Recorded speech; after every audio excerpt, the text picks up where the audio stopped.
Bonjour à tous et bienvenue sur la chaîne des hypersensibles. Le pervers narcissique, mais le portail organique aussi, sont animés par la haine et par la soif de conflit. Ils vous volent la joie, l'enthousiasme, ils vous vident d'énergie, ils vous amènent à ne plus trouver de sens à votre vie.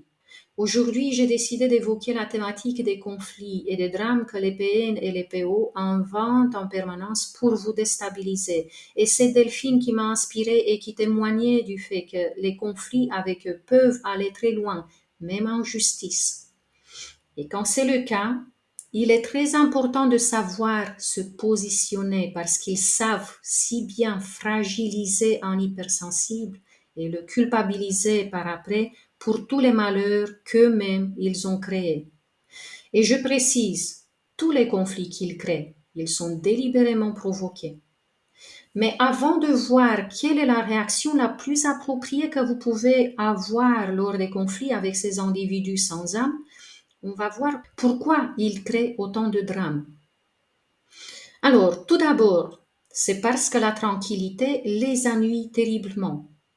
Ensuite, il y a aussi le fait qu'ils ne supportent pas que vous alliez bien, que vous soyez en paix et heureux. La vibration que vous irradiez lorsque vous êtes calme ou que vous êtes joyeux est insupportable pour les manipulateurs. Ils agissent tous donc de la même manière, un peu comme s'ils étaient programmés à viruser les ondes que vous émettez. Et ils le font en vous provoquant de diverses manières. Ils vont vous accuser des choses que vous n'avez pas faites, sur des affirmations qui sont fausses. Ils vont inventer, ils vont exagérer, ils vont détourner vos propos. Leur unique but est de vous voir complètement déstabilisé en tentant de vous justifier ou de prouver votre vérité et votre innocence. Et lorsque vous commencez à douter de vous ou que vous vous énervez, leur victoire est assurée. Vous rentrez dans leur jeu, vous argumentez en levant la voix et ils vous accuseront ensuite d'être hystérique, déséquilibré, irrationnel, bref, insupportable. Ils vont se plaindre ensuite d'être des victimes que vous n'arrêtez pas de terroriser avec vos crises de nerfs. Pendant tout ce temps-là, sur le plan énergétique, vous avez perdu toute votre force, vous vous sentez vidé et vous vous sentez aussi coupable d'avoir un si mauvais caractère face à quelqu'un qui vous aime parce qu'il ou elle fait partie de votre famille ou c'est votre meilleur ami. Encore une fois, il s'agit de lui le plus important, lui le meneur, le décideur, le seul qui a le droit de vivre, d'avoir et d'être. Effectivement, un PN ou un portail organique utilise cette stratégie, c'est-à-dire la provocation, pour se nourrir, pour voler l'énergie de l'autre. Avec un peu de recul, vous allez pouvoir observer lors des conflits, lors des disputes, qu'ils continuent la guerre tout en vous observant attentivement pour savourer le mal que ça vous fait. C'est le moment préféré de ces individus qui ne vivent que pour ça. Détruire ceux qui ont une âme pure, leur voler l'enthousiasme, la joie de vivre et leur pouvoir. Ils ont la même détermination qu'un sportif de haut niveau. Ils se donnent à fond, ils ne vivent que pour ça. Et oui, s'ils vous disent qu'ils ne peuvent pas vivre sans vous, c'est complètement vrai. Vous êtes leur jouet préféré tant que vous leur offrez votre énergie sur un plateau en or, tant que vous les faites se sentir comme des rois. Si jamais vous commencez à les accuser d'un comportement infantile, de méchanceté ou de mensonge, ils vont tout retourner contre vous, car ils n'aiment pas les insoumis. Pour ne pas vous rebeller, ils vont retourner les autres aussi contre vous, en inventant des choses des fois abominables sur vous. Et cela sera différent en fonction de ce que tout le monde déteste. Par exemple, à quelqu'un qui est anti-religieux, il va pouvoir dire que vous êtes extrémiste religieux et que vous lui imposez des règles strictes et absurdes. À quelqu'un qui déteste l'argent, par exemple, il va dire peut-être qu'il travaille dur pour pouvoir assouvir votre soif d'argent, que vous êtes dépensier, que c'est ce qui vous intéresse chez lui ou elle. Si la personne adore les enfants, il va lui raconter sur vous des histoires, peut-être avec plein de détails, pour qu'elle sache à quel point vous faites du mal aux enfants. Il ou elle va se plaindre auprès des voisins, auprès de vos enfants ou de vos frères et sœurs, à quel point vous le stressez avec vos crises, à quel point il ou elle est malheureux, malheureuse, et quel sacrifice il ou elle fait pour rester encore avec vous.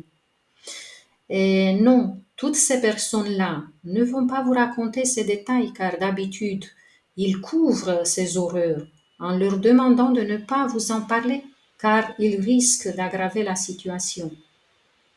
Tout le monde va le croire et le plaindre, même vous, car vous pouvez des fois sentir qu'il vous blesse sans cesse, mais vous retombez dans la culpabilité parce qu'il vous rend responsable de tout ce qui ne va pas dans votre couple ou dans la famille. Je n'oublie pas le cas d'une collègue hypnothérapeute qui avait été mariée longtemps avec un être sans âme et sans cœur. Elle avait aussi des enfants et des petits-enfants. Ça lui a pris des dizaines d'années pour se rendre compte qu'elle n'était pas folle comme il l'accusait. Et elle avait divorcé.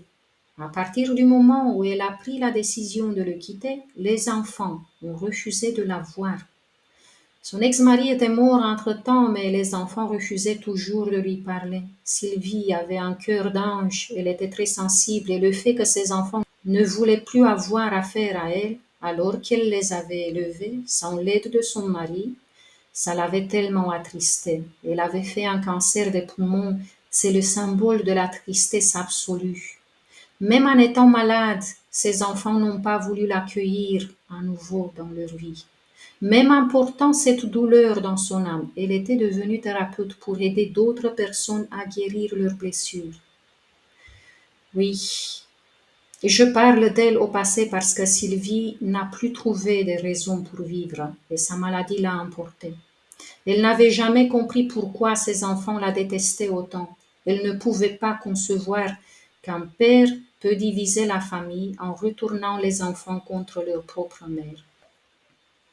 Oui, le fait de devoir supporter dans notre vie un pervers narcissique ou un portail organique est presque toujours dramatique. Il suffit de lire les commentaires sur les vidéos où je parle des PN ou des PO. Je remercie d'ailleurs à tous les hypersensibles qui ouvrent leur cœur en parlant de leurs expériences, car ça peut encourager ceux qui sont encore sous emprise. Ça peut les aider à savoir qu'ils ne sont pas seuls et aussi qu'on peut s'en sortir. Parce que les drames et les conflits ne cessent jamais tant qu'on est près de ces êtres. Ils ont besoin de faire le plein d'énergie régulièrement, comme tout engin automatique, ce qui signifie que la provocation, peu importe sur quel sujet, sur quel aspect, se reproduira en permanence.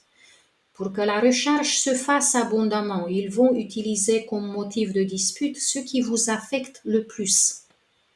Si par contre, au travail, dans le voisinage ou ailleurs, un autre souffre-douleur les a nourris, vous allez être des fois épargné. Mais ne vous faites pas d'illusions. Il ne va jamais vous permettre de trop remonter la pente. Il s'assure à ce que vous ayez du stress en permanence, que vous ayez en permanence des soucis, que vous soyez fatigué tout le temps. Même si vous voulez les quitter, prendre de la distance, que ce soit des parents ou des partenaires de couple, ils peuvent provoquer des conflits encore plus gros pour que vous pensiez en permanence à eux, pour que vous soyez en permanence stressé, opprimé et malheureux. Des procès qui peuvent traîner pendant des années, des dettes inventées, des partages ou des gardes d'enfants, tout sera utilisé pour vous anéantir. Observez ce que vous ressentez lorsque vous êtes en présence de cette ou ces personnes-là. Si vous vous sentez confus, épuisé, anxieux, si vous êtes malade, vous ne pouvez pas vous tromper. Il s'agit bien d'un vampire énergétique. Ces gens-là savent vous mentir, ils savent vous demander pardon, ils savent vous faire des déclarations d'amour, ils sont les meilleurs menteurs du monde, mais au fond de vous, vous sentez que tout est faux. Et la preuve est qu'ils recommencent. Et lorsqu'ils vous blessent, c'est vraiment au plus profond de votre cœur qu'ils réussissent à enfoncer le couteau. Ce sont les êtres les plus blessants. Alors, si vous êtes amené à les côtoyer, comme c'est le cas de Delphine, lors des réunions de famille ou parce qu'ils savent vous rendre dépendant d'eux en couple, ou lors d'un procès en justice, vous aurez besoin de vous forger une nouvelle présence rien que pour eux. Je vais énumérer quelques suggestions. Vous me mettrez d'autres en commentaire si vous avez trouvé des moyens pour vous protéger. 1. Ces êtres ne veulent pas savoir ou établir la vérité ou la justice. Ils veulent juste vous harceler. Il est inutile donc de rentrer dans des disputes avec eux. Peu importe ce qu'ils vous disent, voyez-les comme des machines programmées pour une seule mission, vous vider d'énergie, vous faire douter de vous et vous rendre obsédé par eux. En les voyant de cette façon-là, vous allez avoir plus de facilité à ne pas répondre à leurs provocations. 2. Ne les laissez surtout pas voir qu'ils arrivent à vous toucher. Restez calme, gardez la tête haute et les épaules droites. Parlez calmement, c'est ce qui les déstabilise le plus. Vous pouvez en même temps les regarder comme si vous étiez le parent sage qui regarde son enfant insolent. 3. Évitez de vous positionner face à face. Lorsque vous détournez le corps, vous fermez aussi votre espace énergétique en leur refusant l'accès. 4. Ne montrez pas trop d'intérêt pour ce qu'ils vous disent. 5. Ne tombez pas dans le piège de négocier avec eux en espérant un dénouement à l'amiable. Comptez sur des preuves ou sur des personnes qui peuvent vous soutenir et rester ferme dans vos démarches. Plus vous leur montrez que vous êtes sûr de vous et en parfait équilibre, et plus vous vous dégagez de leur influence néfaste. Avant de faire face à des moments pareils, préparez-vous. Vous pouvez utiliser la méditation ou des techniques diverses comme l'auto-hypnose ou une séance de thérapie afin de renforcer la confiance en vous et réactiver votre puissance intérieure.